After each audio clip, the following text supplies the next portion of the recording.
Kaya sa pangalan po ng dakilang Panginoon Kristo, sa araw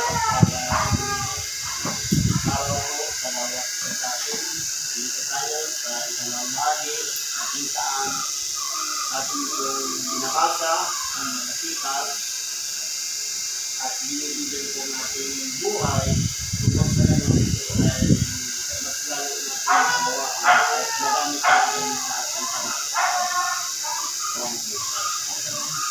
Okay, kung meron tayong mga sikat ngayon, ang una, ayon sa ilang niya ng Mateo. Sa Kapitulo 18, versikulo 21 hanggang sa 35. Ang sabi po ganito, nang magkakayoy, lumapit si Pedro at sinabi sa kanya, Panginoon, makailang magkakasala ang aking kapatid laban sa akin at siya'y aking papatawarin hanggang sa makapito. Sinabi sa kanya ngayon, hindi ko sinasabi sa iyo hanggang sa makapito, kundi hanggang sa makapitong ito. Ngayon po, itong sitas nito, ito po yung mga pagkakataon na kumbaga, yung mga alagad ng ating dakilang Panginoon, napupusisa ka tungkol sa pagpapatawad. Dahil po, pag sinabi po kasing pagpapatawad, malalim na bagay po yan, na iyan po ay nangyayari pagkatapos na nagawa ang kasalanan. Ngayon, balikan natin, ano po ba ang kasalanan?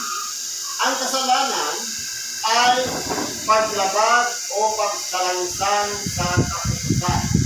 Halimbawa, merong rules, merong batas, na yan po, kapag yan po ay nalabag natin, ang tawag doon kasalanan. Ngayon, ano naman po ang pagpapatawad? Ang pagpapatawad, yung tinatawag sa English na reconciliation, na matapos ikumit yung kasalanan, pag tinatawad, ibig sabihin, pinabaliwala na o pinakalimutan na yung naging pagkakasala ng isang tao. Ganun po yan. Kaya po, kumbaga, balik sa natural. Halimbawa, wala kang kasalanan. May nalabag ka, nagkaroon ka ng kasalanan. Ngayon, pagdating sa pagpapatawad, ibig sabihin, wala ka ng kasalanan. Kinakalimutan na. Ganyan po ang Diyos magpatawad. Kaya po nang sabi sa ibang bahagi na banal na kasulatan, ilalagay ko ang aking mga kautusan sa kanilang mga pag-iisip at ang aking mga palatuntunan sa kanilang mga puso. Ngayon, kapag yan ay sinusunod natin, ito na yung pinagkapatayan ng ating pang-araw-araw na pagbubuhay. Pinakalimutan na ng Diyos yung dati natin mga kasalanan. Ngayon po, pagdating po sa Diyos, kapag nagpatawad ang Diyos, binabaliwala niya po ano pa man ang history, ano pa man ang pangyayari na nagawang kasalanan, hindi na po yan inuungkat ng Diyos. Pero po sa tao, hinahanukay pa yan kapag mayroon mang naalala sa kanyang pag-iisip na may nagawa kang kasalanan kahit anong tagtutulid mo, kahit nakulong ka na ng mahabang panahon sa bilangguan, ang tawag pa rin sa'yo, ex-convict. Kung ikaw ay nakapatay ng tao, ang tawag pa rin sa'yo, mamamatay tao. Kaya po, dito sa sitas na ito, basahin natin. Si Apostol Pedro nagtanong, kapag nagkasala ka, o halimbawa, sa pagiging nagkaibigan na lang, meron kayong agreement na kayo'y magtutuloy ng magkapatid, magbibigayan, pero meron siyang, halimbawa na lang, oras na lang, na magkikita sa lain sa ganitong oras, pero hindi siya sumunod, ibig sabihin, yung kausap ko, meron ng paglaban. Ngayon, ang nangyayari po doon, kung halimbawa ipalagay natin gano'n yung nasa kaisipan ni Simon Pedro, kaya nyo na Panginoon, hanggang ilang ulit ba dapat na pagkakatawarin? Kung halimbawa, nag-commit siya ng oras, hindi niya nasunod. Nangako siya ng isang bagay, hindi niya ginawa. Halimbawa, sa maghapon, marami siyang pangako, pero hindi naman nasunod, hanggang sa ilang ulit papakatawarin. Hanggang 7 lang ba? Ang sabi sa English, 70 times 7. Ibig sabihin, gawin mo pang 7 ulit, o kaya 70 times yung 7. It means, tama yung sabi kanina, 490 na beses kung pakatawarin ang iyong kapwa. E kung doon pa nga lang, sa 5 o 7 o kahit sabihin 20 na pagkakamali, siguro hindi naman tayo abutin ng isang tao. Kung kaibigan mo na magkasala siya sa madamo ng 20 o 50, yung pakilang 490, na halos hindi ka makonsumo yung 50 penyo o pagkakamali, yung pakilang 490 na paglabas, magagawa sa loob ng isang araw. Kaya po dito, kung titignan natin, palaisipan, itinuturo dito ng ating dakilang Panginoon na kung yung nalalaman ng pag-iisip ni Simon Pedro na makapitulan ba, ang sabi ng ating dakilang Panginoon, makapitong pito. Ibig sabihin, unlimited. Kaya po, ang pagkapatawad, pero po ang tao kasi, halimbawa, nalakalabag ka ng isang bagay.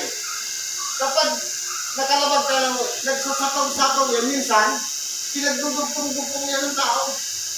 Pero sa mismo, kahit ano kaya, basta may nilabag ka, kay 10 na nilabag mo, isa, ang pinag-uusapan dyan, nakalabag ka. Katulad niya ang magnakaw.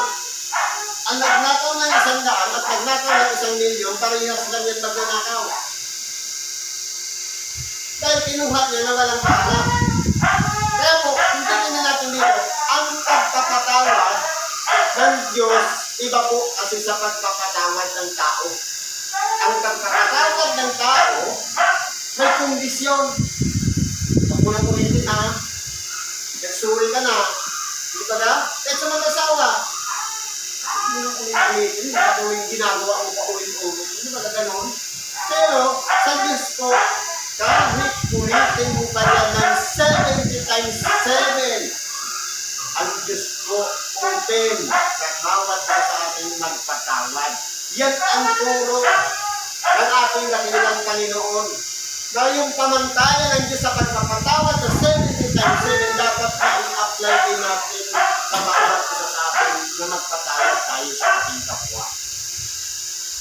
Kaya po kung titignan natin, Diyos lang po ang makakagawa niyan ng 70 times 7. Pero sa tao, isa lang, na pagkakamali, habang buhay na yung tatandaan. Minsan sasabihin pa, mga natwiran pa, may pilat na eh. Hindi na eh. Humino man yan, sugat pa rin yan. Napakabagal. Dahil tulitin natin, kung tayo ay nabubuhay na isang Kristiyano, dapat ang gagawin natin pamantayan yung ginagawang halimbawa na ginawa ng ating dakilang Panginoon. Isipin na lang natin, yung pagmamahal ng Diyos, hindi na kanyang bukal na anak. Na dapat sana, tayo yung nakasalanan, tayo yung nagsakripisyo, ipati sa cross. Pero ano ang nangyari? Sinanong lahat ng ating dakilang Panginoon. Nagbilang ba siya ng pilat na lumakay sa kanyang katawan? Sa lahat ng kanyang ginawang kabutihan sa kawalan sa atin? Hindi po. Kundi, nagkaroon pa ng pagkakataon tayo tawagin mga anak ng Diyos. Imagine, sa tao, hindi na po yan makakalimutan habang buhay hanggang kamatayan. Pero, meron pong nakatulong sa atin, yung Espiritu Santo, na kapag yan ang gumalaw sa pagkatao ng bawat isa sa atin, mapapaliwala na yung sinasabing nakasama ng loob na yan na sumatagal ng mahabang panahon. Dahil po, siya na yung nasusunod. Tama yung sabi kanina, let thy will be done. Pag siya ang nasunod, ang man ang gawin ng ating kapwa na paulit-ulit sa atin, siya pa rin ang nasusunod. Pero kung sa atin, madamdamin kasi tayo, meron tayong damdamin. Lahat tumatagos yan sa kalamnan ang pakiramdam natin. Pero sa Diyos, Diyos ng tag-ibig. Paano natin masasabi na iniibig natin ang ating kapwa kung yung maliit na bagay lang na ginawa o pagkakamali ng ating kapwa, unforgettable na. Hindi na mawala sa isipan. Ibig sabihin, wala na yung tag-ibig sa kapwa. Pero kung nariyan ng Espiritu Santo, pupuspusin tayo ng tag-ibig, mababaliwala na. Hindi na yung mananaig yung alipig-tigil ng laman, yung nasa ang ating nag-ibig sa Espiritu na walang iba, maging matungig sa harapan ng Diyos. Ibig sabihin, kapag nagagawa ng pagkakasala ng ating kapatid, kung nananahan sa ating puso si Kristo, kapag gumawan tayo ng kasamaan ng ating kapwa, hindi yan sa ating ginawa, kundi sa Kanya. Kaya, hindi po natin pwedeng sabihin, matuwid na ako, malinis na ako. Depende po sa bawat isa. Kasi merong tao na ang tingin lang natin na kasalanan, hindi nagbabago. Pero gabi-gabi pa lang nananalangin at nagsisisi. Hindi natin pwedeng sabihin na kasalanan na siya. Umawing tao na siya. Kundi, kinakailangan, ipagkatiwala na lang natin sa Diyos dahil Diyos lang po ang nakakakilala ng bawat puso, ng bawat pag-iisip ng bawat isa sa atin. Kaya para tayong karapatan sa ating kapwa. Sabi dito, kaya ang kaharian ng langit ay tulad sa isang hari na nag-ibig na makipag-usap sa kanyang mga alipin. At nang siya ay magpasimulang makipaghusay, ay iniharap sa kanya ang isa na may utang ng 10,000 talento. Sapagkat ay datapwat, palibasa ay wala siyang sukat ibayad, ipinag-utos ng kanyang Panginoon na siya ay ipagbili, at ang kanyang asawa, mga anak, at ang lahat ng pinatangkiling at ng makabayan. Ito po, kung titingnan natin, noong unang panahon nangyayari ito, na kapag ang isang tao mayroong kautangan na kinakailangan pagbayaran, kinakailangan ibibinta mo yung mga pamilya mo, yung anak, yung asawa, pati sarili, pati ari-arian, para lamang ibayad. Ganun po yun yung panahon. Ngayon, dito sabi dito, dahil dito ang alipin ay nagpapirata at sumamba sa kanya na nagsasabi, Panginoon, pagtiisan mo ito at pagbabayaran ko sa iyong lahat. Ngayon po, ito po yung lumalarawan sa katotohanan na ipalagay natin yung hari, walang iba ang Diyos. At yung tao na pinatawad, ipalagay natin ako at siya, ikaw at ang Diyos. One-on-one, yung Diyos, gagawin natin maganda yung relasyon natin sa Diyos. Between God and us, sa pagitan nun. Ngayon, humingi tayo ng tawad sa Kanya. Ngayon, dahil ang Diyos mahabagin, sa kabila ng ginawa natin kasamaan, o pagkakasala o paglabag man sa Kanyang mga utos, hindi po siya nag-atubili o nagdalawang isip na patawarin tayo sa ating mga kasalanan. Kaya hindi ang ginawa ng Diyos, kinalimutan na lahat ng nakarikod sa pagkakasala natin mula nung tayong nagkamalay. Binura na lahat ng Diyos. Tinatawag. Ang problema ganito. At sabag ng Panginoon sa lipin ay tinawalan siya at itinatawad sa kanya ang utang. Ibig sabihin, kinalimutan na lahat. Mula nung nagkamalay tayo hanggang sa makilala natin ang Diyos, lahat yun ay hinihingi natin ng tawad. Ngayon, nagkakaroon lang ng problema sa attitude ng tao. Bakit ano po ang gagawin ng tao? Sa kabila ng pagpapatawad ng Diyos, ito ang ginawa niya. Datapwat, lumabas ang alipin yaon at nasumpungan ang isa sa kapwa niya alipin na sa kanya may utang na 100 denaryo. At kabiyang hinawakan siya at sinakahanda siya sa amin, bayaran mo ang utang mo. Kung titingnan natin, kung napakalaki yung pagkakasala o pagkakautang natin sa Diyos, na sa kanila ang ating kasamaan na hindi na mabilang-bilang mula pa nang tayo magkamalay, tinatawad tayo ng Diyos. Pero yung kapwa natin na meron ding pagkakasala sa atin, hindi natin tinatawad. Pero hindi na natin, ang inisip lang natin, sarili lang natin. Okay lang na mapatawad ako, di ba hindi kita patawarin? Parang ganun lang yung nasa isipan ng tao. Pero hindi na natin, yung Diyos, lahat itinatawad. Dahil siyempre humingi siya ng lumuhod siya at nagpatira pa. Kung maaari sana, pagbigyan mo ako. Pero ano ang ginawa ng Diyos? Tinatawad siya. Ngayon, yung ginawa naman ng kapwa alipin sa kanya, nagpatira pa din. Pero ano ang naging response ng tao? Bayaran mo ako kamo. Ngayon ang sagot ng kapwa alipin. Datapwat, ang sabi nito, kaya't nagpatira pa ang kanyang kapwa alipin at nangaging sa kanya na nagsasabi, pagtiisan mo ako at ikaw ay pagbabayaran ko. Hindi magkaparehas lang naman sila ng sinabi. Yung sinabi ng alipin sa Diyos, o sa hari, o sinabi natin sa Diyos na patawarin tayo ng Diyos, parehas lang ng sinabi ng ating kapwa. Na pagbigyan mo ako at pagbabayaran kita. Parehas din ang sinabi natin sa Diyos. Diyos ko, patawarin mo po ako. Kung magkasala yung kapwa natin, humingi rin ng tawad, patawarin mo siya. Pero, ang pagkakaiba lang, dahil tayo'y nasa kalagayan ng tao, hindi natin kayang ibigay lahat yung hinihingi ng ating kapwa. Pero yung Diyos, wala po siyang pag-aatubili, wala siyang itinira. Lahat ng kasalanan natin, ipinatatawad niya. Pero yung kapwa natin, na maliit nga lang. Sabi dito, ilang dinaryo lang, 10 dinaryo. Kumbaga, kakarampot lang na nagkakasala, hindi na pagbigyan. Pero ikumpara natin. Sabi ito, ang utang ng alipin sa kanyang Panginoon ay 10,000 talento.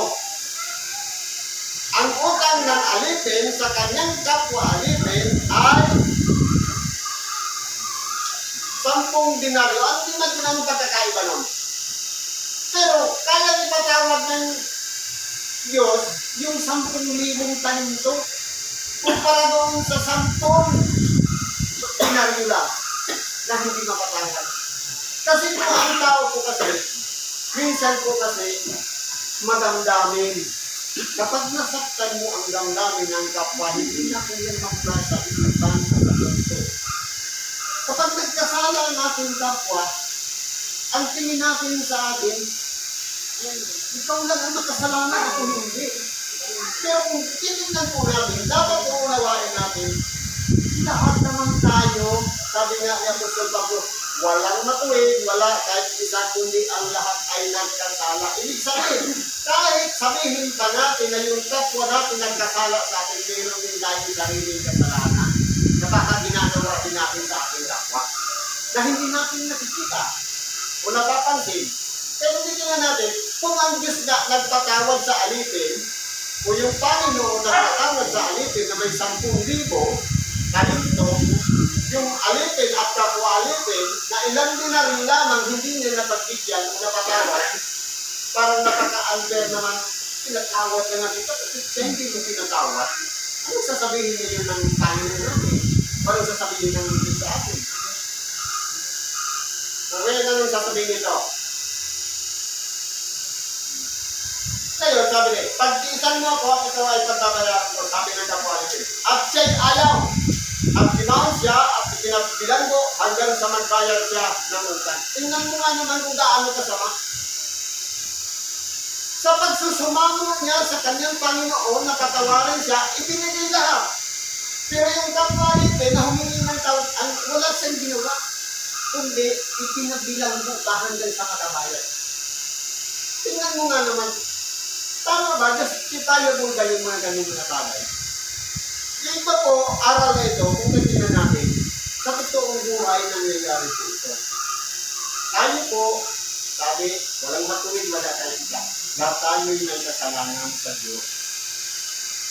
Nireconcile ng Diyos, pinatawad tayo ng ating mga kasalanan.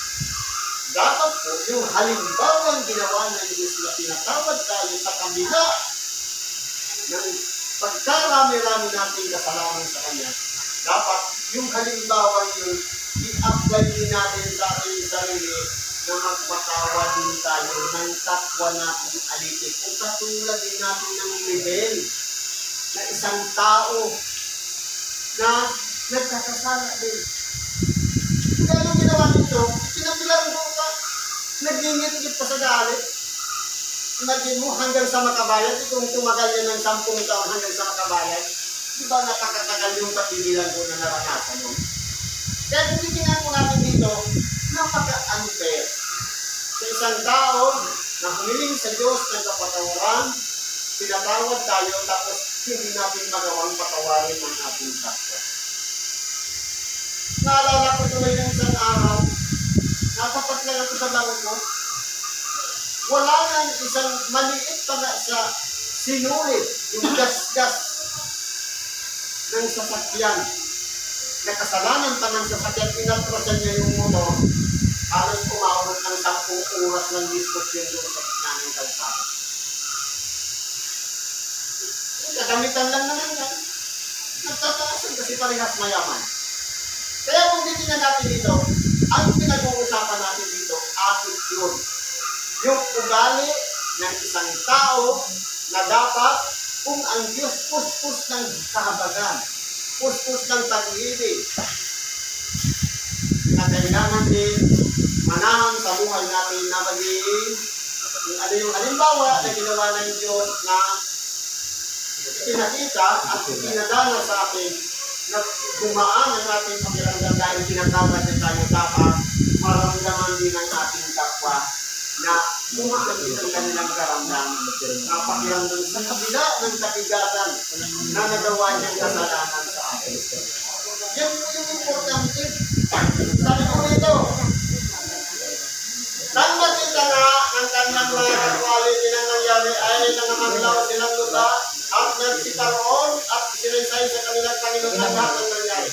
Ang nangyari, siyempre, nakita ng quality, nag-report kayo sa Panginoon. Hindi ba pinatawad mo siya? Bakit siya hindi nagpatawad? Hindi, ni-report siya. Anong sabi dito? Magkakayo pinalapit ng kanyang Panginoon sa kanya yung sinabi, ikaw naliting masama. Tingnan mo. Kapag tayo po'y humingi ng tawad, malinis na ang ating pagkatao. Kapag hindi tayo patawad, ang tawad sa ating aliting masama. Bakit po?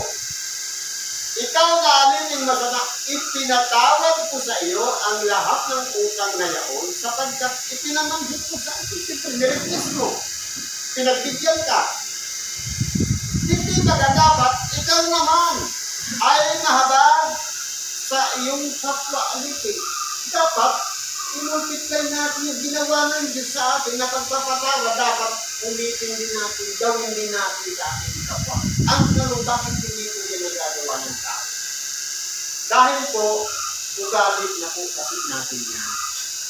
Nang masyadong may mga bagay na nagiging madamdamin tayo, minsan perfectionist, minsan iniisip natin, tayo lang yung matuwid, yung mga kapwa natin walang kwenta. Yan po kasi ang nagiging habit o ugali ng tao. Sabi nito, hindi ba dapat ikaw ay mahabag sa iyong kapwa? Yung salitang habag. Yun lang po ang importante. Lahat ng kabigatan, lahat ng kasamaan na ginawa ng ating kapwa, kapag nariyan ang habag, mawawala po lahat nila. Pero ang tanong, kaya ba natin i-apply sa ating sarili ang ugali ng pagiging mahabagin? Sabi sa Bibol, mahirap po. Kaya ba natin? Kaya kung titingnan po natin, magagawa natin. Siguro, kung tayo lang mag-isa, hindi natin kaya. Pero may Espiritu Santo tayong tagatulong. Magagawa natin yan. dahil kasama natin siya. Sabi nga, hanapin muna ninyo ang kanyang kaharian at ang kanyang katwiran at ang lahat ng bagay ay bawang idaragdag sa iyo.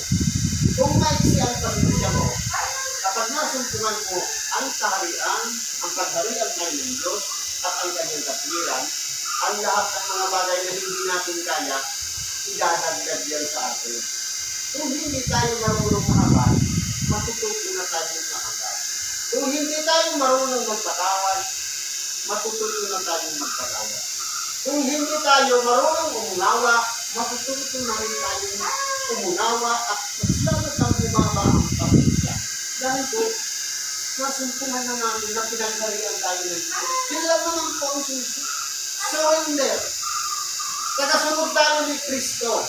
Follower tayo ni Kristo. Katulad din naman niya sa social media. Tulad naman mayroong ina-idolize tayo mga tao. Pinapalong natin. Gusto natin palagi tayo nakasubaybay sa kanya. Naway ganun din kay Kristo. Kung follower tayo ni Kristo, napakarami siyang halimbawa na dapat natin i-follow. Dapat natin i-apply sa ating tunay na pagkabuhay. Sapagkat si Kristo po, nandito sa ibabaw ng sanlibutan, totoong pagganap ang kanyang ginawa. At kung titingnan natin, ang history ng buhay ng ating dakilang Panginoon, para siyang drama. Pero, gaganapan ng ating dakilang Panginoon in real life. Kasi bakit po, lahat ng mga propeta, nagsipanghula na nang dadamasin ng anak ng Diyos na magiging anak ng tao, o magkakatawang tao. Kumbaga, nakalagay na lahat dun sa script. Pero gagampanan na natin dakilang Panginoon in real life. Sa totoo talagang nasasaktan siya. Totoo talaga siya hinahampas. Imagine na lang nung nakatali sa daliging bato, ang ipinanghahampas sa kanya mga bakal na may gawin, kapag lumalakay sa kanyang likod, kapag binatak muli, sumasama ang kanyang balat. Pinagtinisan niyo ng ating dakilang Panginoon. Pero dapat tayo yung ganun. Naroon na pinaparusahan dahil tayo yung nakasalanan. Pero bakit na tinanggap ng ating dakilang Panginoon? Dahil sa pag-ibig ng Diyos sa bawat isa sa atin. Na yung isang bagay na dapat sana danasin natin, siya yung dumanas. Na yun po yung pinaka-importante na dapat ilagay natin sa ating pag-iisip. Na dinipahan na tayo, tinatawad pa tayo ng Diyos, dapat subukan naman natin i-apply sa ating kapwa-tao ang magpatawad ng mga nagawa nilang kasalanan sa atin. Mahirap po yun sa ordinaryong tao. Pero kapag kasama natin ang Diyos, wala pong mahirap yan. Walang imposible yan. Lahat magagawa natin kapag kasama natin. Dahil Diyos mismo ang pasimulo na gumawa nun. Kapag nangyayari sa buhay natin, kaya na rin natin gawin yan. Kaya nga sabi dito, at nagalit ang kanyang Panginoon, tinigay siya sa tagapagpahirap hanggang sa siya'y magbayad ng lahat ng utang. Ibig sabihin, wala nang patawaran ito. Ito ang magiging kahihinat na natin. Halimbawa, pinatawad tayo ng Diyos at hindi tayo nagpatawad sa ating kapwa. Darating ang panahon, hihilingin naman sa atin ang Diyos. Yung pinalapit ko ang yung kapatid na nagkasala sa'yo, pinatawad mo ba? Mas kalala yung mga tao na mayroon ng tanda ng Espiritu Santo. Bakit? Dahil nakasulat ang kanilang pangalan sa aklat ng buhay, recorded na lahat yun. Kaya, wala tayong maikakaila na hindi natin pwede sa hindi ko nakita siya. Hindi kami nagtagpo sa ganitong araw o siya. Kapagkat hindi natin yan maikakaila dahil yung talag ng Espiritu Santo, yun yung koneksyon natin sa Diyos. Para yung lahat ng ginawa natin, kabutihan man o kasamaan sa ating kapwa, naka-record lahat doon sa aklat ng buhay. Kaya hindi po pwede natin ikaila o sabihin hindi, o sabihin natin walang nangyaring gano'n. Lahat yan ay naka-record na sa aklat ng buhay.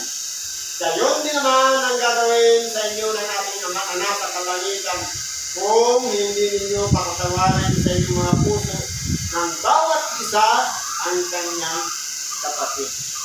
Kaya kung titignan natin, yung ating kapwa, nilikha siya larawan ng Diyos. Kung ayaw natin magkasala sa Diyos, larawan siya ng Diyos, huwag natin gawa ng kasamaan ng ating tao. Dahil larawan siya ng Diyos.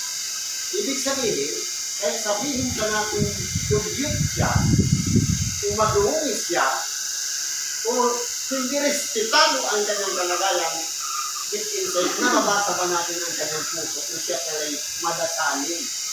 Siya pala'y palaging nananalangin na kaugnay sa Diyos. Kaya po, mag-iingat tayo sa pakikitungo sa ating kapwa, lalong-lalo na yung may mga nagawa tayong mali.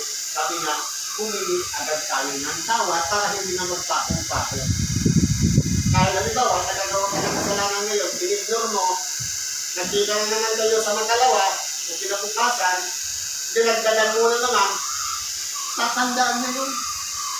Pero, kung halimbawa, nireconcile agad natin, hindi po yun maiipon. Ang mangyayari po dyan, mas madali pong humingi ng tawad sa taong nagawa natin ng kasama. Kaya po, itinutulong dito sa atin ni Apostol San Mateo na isinulat niya upang sa ganoon lahat ng mga talinghaga na ito maunawaan ng bawat isa sa atin. Importante ito sa ating buhay ang magpatawad. Dahil ang Diyos, kaya niyang magpatawad. Natutulan po kalagayan kasi ng tao para lang isang kagamitan, halimbawa tasa, kutsara, o baso, na napulot lang. Napulot ka galing sa tikim niya, tanguwa ka napulot, sarigano ka. Pinagsama-sama ngayon ng Diyos. Pinutasan. Yung gagamitin ka na ngayon para mapakinabangan ng kapwa. Kaya, dapat ituring mo ang iyong kapwa na katulad ng pagturing mo sa iyong sarili na pinakahalaga mo ang iyong sarili. Kung ang iyong sarili, hindi ka nagpapagutom, dapat ang iyong kapwa huwag mo ipagutom at kainin mo. Kaya kung dapat, ganyan ang maging pag-iisip natin upang sa ganoon pangunahan tayo ng kapangyarihan ng Espiritu Santo sa ating buhay. Siguro nandito lang nakikilala natin sa maraming salamat po sa Diyos at panunayan natin mga kailangan na itulong po natin dahil ipagkatiwala natin isurrender natin at pagkakalapin sa ating pagkapalatagan, kagalingan na at ganun din kasagutan sa lahat ng ating mga kailangan. Salamat sa Diyos at mapagkalang ako sa bawat